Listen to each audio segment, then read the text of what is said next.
Good morning students, today we will be doing angle, triangles and quadrilaterals. सबसे पहले angles, triangles और quadrilateral क्या होता है यहीं से पढ़ के मैं तुम लोग को समझा दूंगी and then we'll go to the exercise.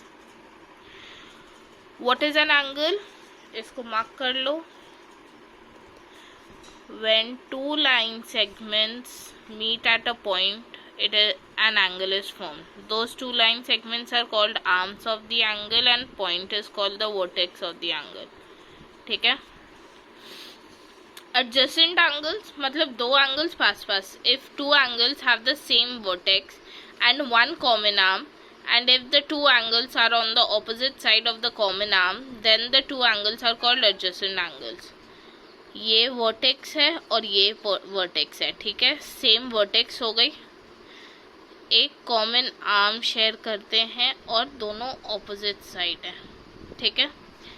एक इधर है, एक इधर है। These are two adjacent angles. Perpendicular और राइट एंगल तो बताना नहीं पड़ेगा। If a straight line stands on a straight line, if a straight line stands on another straight line in such a way that two adjacent angles are equal, then one of the straight lines is called the perpendicular to the other. ठीक है। Perpendicular मतलब 90 degree. ये एक straight line है, उसके ऊपर और एक स्ट्रेट लाइन है, एक हॉरिजॉन्टल स्ट्रेट लाइन, एक वर्टिकल स्ट्रेट लाइन। तो दोनों एंगल्स जो है वो 90 डिग्री के होंगे, ठीक है। स्ट्रेट एंगल मतलब एक सीधे लाइन पे जो एंगल बनता है दैट इज 180 डिग्री का, एंड दैट्स इट।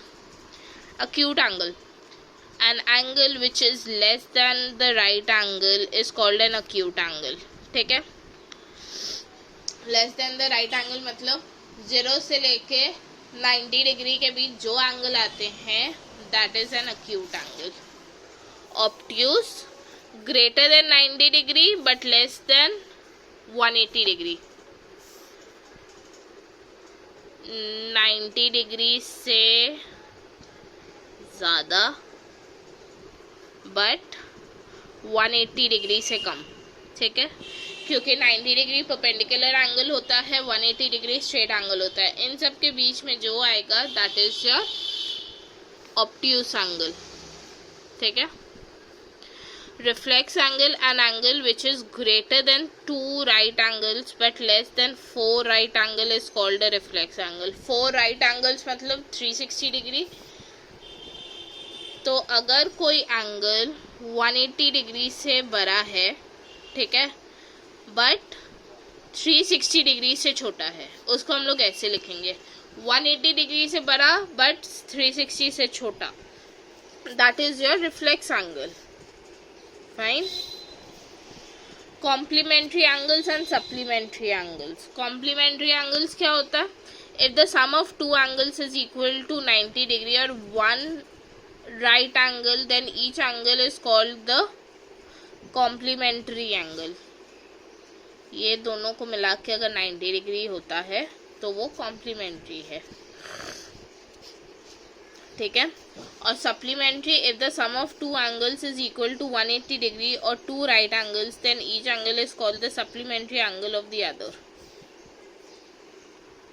तो x प्लस वाई 180 डिग्री होने चाहिए, वर्टिकली ऑपोजिट। अगर कोई भी एंगल दो कॉमन लाइंस के बीच इंटरसेक्ट करते हुए बनते हैं तो those two pairs are called vertically opposite. जो ऑपोजिट होंगे, देखो ये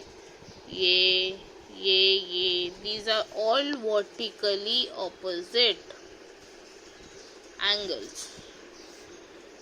transversal, exterior angles, interior angles, interior opposite angles, alternate angles, corresponding angles. Okay.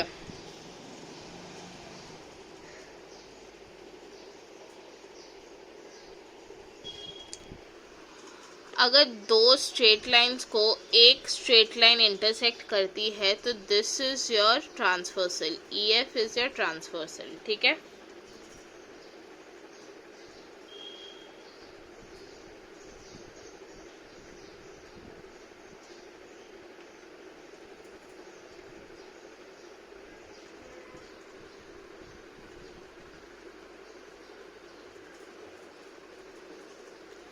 और इंटीरियर एंगल्स कौन से होंगे? जो अंदर की साइड है, ये वाला इंटीरियर है, ये वाला इंटीरियर है, ये वाला इंटीरियर है, ये वाला इंटीरियर है, ठीक है। तो एक्सटीरियर कौन सा हुआ? 2, 1, 7, 8, ये सारे एक्सटीरियर एंगल्स हो गए। फाइन। ऑल्टरनेट एंगल्स जहाँ पे z बनता है, तो z कहाँ बन रहा है? 3 और 5 में, तो 3 और 5 ऑल्टरनेट एंगल्स हो गए। और कॉरेस्पॉन्डिंग एंगल्स, कॉरेस्पॉन्डिंग होता है एक बाहर एक अंदर।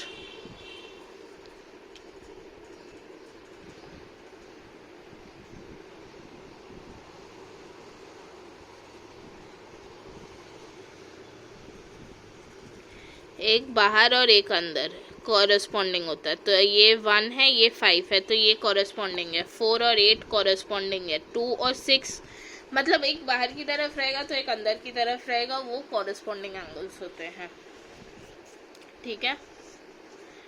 Now let's go to the sums. तुम लोग ए करोगे ट्रू एंड फॉल्स, और ये जो फिल इन द ब्लैंक्स है मैं स्टार्ट बी से कर रही हूँ, विच इज सम नंबर 3, ठीक है। Among an acute angle, right angle, obtuse angle, straight angle and reflex angle, which one is the least and which one is the greatest? Least angle is the acute angle. क्यों? X is greater than 0 degrees but less than 90 degrees, ठीक है। And कौन सा? Reflex angle. Reflex angle is the greatest angle, क्योंकि that is greater than 180 degree but less than 360 degree, ठीक है। One angle of a right angle triangle is 30 degrees. Find the measure of the other two triangles. Simple. हमेशा याद रखना sum of the triangle is 180 degrees, ठीक है। So अगर 180 है तो what will happen?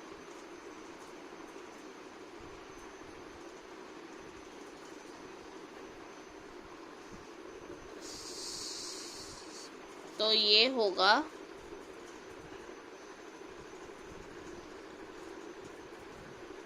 एक 90 डिग्री बोल दिया, राइट एंगल ट्रायंगल है, तो ABC राइट एंगल ट्रायंगल, एक उसमें 90 डिग्री है, एक इसमें 30 डिग्रीज है। मैंने क्या बोला कि sum of triangles is equal to 180 degrees, so 90 degrees plus 30 degrees plus x जो अननोन है इज इक्वल टू 180 डिग्री, ठीक है।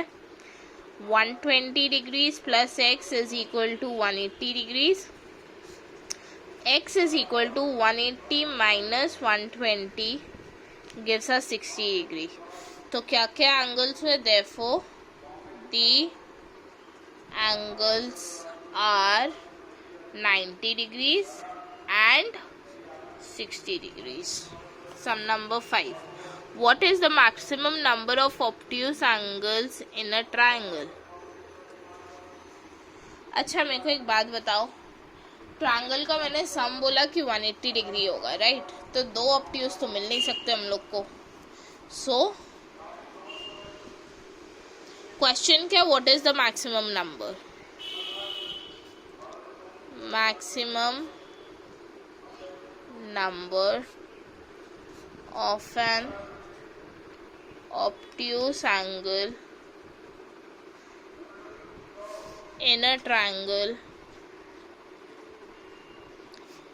is 1. देखा गाइस कितना इजी है, ऐसे ही तुम लोग को आने वाला। सम number 5 done. 6. What is the maximum number of right angles in a triangle?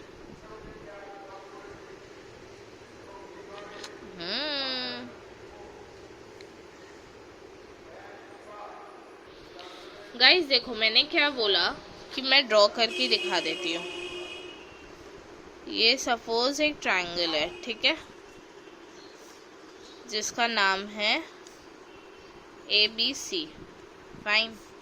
ये 90 डिग्रीज हो गया, बट ये तो 90 नहीं हो सकता ना, और ये 90 हो सकता है। Therefore maximum number of right angles in a triangle is 1, ठीक है। Sum number 7, what is the maximum number of acute angles in a triangle? Sum number 7,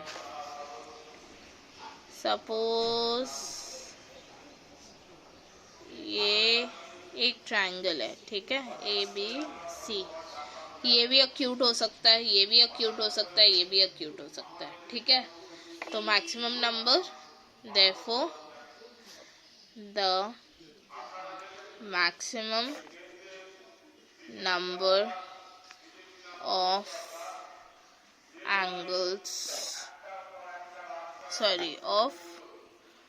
acute angles in a triangle is 3। ये तो बच्चे वाले sums है। सम number 8, is it possible to construct a definite triangle if the length of its 3 sides are given? हाँ, length दी हुई है, तो तब हम लोग क्या करेंगे? So this would happen कि तुम लोग को 3 दिया हुआ है, रूलर से मार्क करो फर्स्ट वाले को एंड देन कंपास से ड्रॉ कर लो। So yes, it is possible.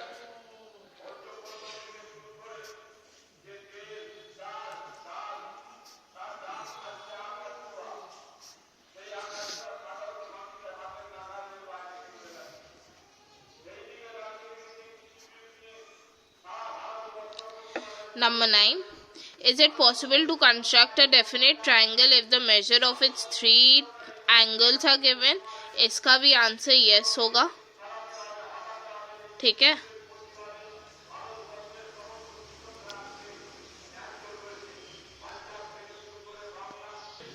Sorry girls and boys, इसका आंसर होगा नो। मैंने सोचा क्योंकि 3 एंगल्स दिए हुए, 3 एंगल्स को तो कंस्ट्रक्ट करना पड़ेगा, है ना, तो वो पॉसिबल नहीं होता। 2 एंगल्स दो, उसको कंस्ट्रक्ट करो, तीसरा एंगल हम लोग अपने आप ढूंढ लेंगे, बट तीनों एंगल्स दिए हुए हैं और उसको कंस्ट्रक्ट करना is impossible. And sum number 10, is it possible to construct a definite quadrilateral? Quadrilateral is a plane figure with 4 sides, ठीक है। if the length of its 4 sides are given, मतलब एक दूसरा होगा, एक तीसरा होगा, लाइक एक का मेजर 2 होगा, एक का मेजर 3, फिर 4, फिर 5, ऐसे थोड़ी ना पॉसिबल है। हम लोग को 2 डेफिनेट मेजर्स देने पड़ेंगे या 3 दे सकते हैं max to max, but giving all the 4 sides, no, it's not possible. Is it possible to construct a definite quadrilateral if the length of its 4 sides and the length of its diagonals are given? Yes. अगर हम लोग को diagonal का length पता है तो हम लोग एक लाइन से एक जो एंगल बनता है वहां से दूसरे एंगल की तरफ डायगोनल्स खींच सकते हैं, and if we know that then it is possible to for us to make a quadrilateral. Sum number 12. What is the value of x if the complementary of the angle x be equal to 2x? Sum number 12. Complementary मैंने क्या बोला? 90 degree अगर दो सम का वो हो तो x plus 2x is equal to 90 degree, 3x is equal to 90 degree, x is equal to 90 divided by 3, 30 degree. तो एक एंगल 30 डिग्री का, एक एंगल 60 डिग्री का है क्योंकि ट्वाइस x है, right. Sum number 13, what is the value of x if the supplementary of the angle 2x be equal to 3x?